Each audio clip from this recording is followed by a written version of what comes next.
In this video, we show you how to duplicate a wooden object into ComposiStone. This process also works for cement, concrete, hard plasters like Ultracal and Hydrocal, and many others.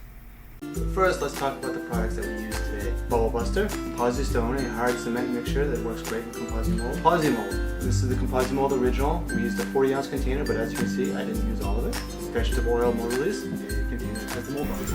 To make your ComposiMold mold, first melt the ComposiMold in the microwave and pour it over your object that you want to duplicate. If you're afraid that that object is going to float, then hot glue it down to the surface and let the ComposiMold cool prior to pouring it over your object. The cooler the ComposiMold is, but still being pourable, the better the mold you have. Let ComposiMold cool to solidify. You can put it in the refrigerator or freezer to let it cool faster and then take it out of the mold box. We cut a little parting line on the back of this to make it easier to pull the shape out of the mold, but you don't have to do that.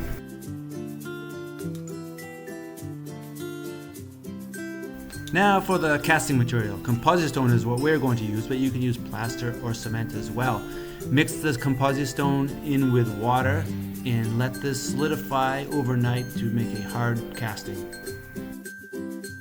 And after that's solidified, you can take it out of the ComposiMold mold. The ComposiMold mold can be remelted and reused to make a new shape anytime you want, or you can use this shape the way it is to duplicate this owl again. We did this in wax to make a candle. Be sure the ComposiStone is fully dried before you paint it. You can use most paints to paint the ComposiStone. Here we're using acrylic, and if it's going to be outside, we recommend using a primer first. Thank you so much for watching us make this owl mold. Visit us at ComposiMold.com, share with your friends, and let us know what you would like us to mold.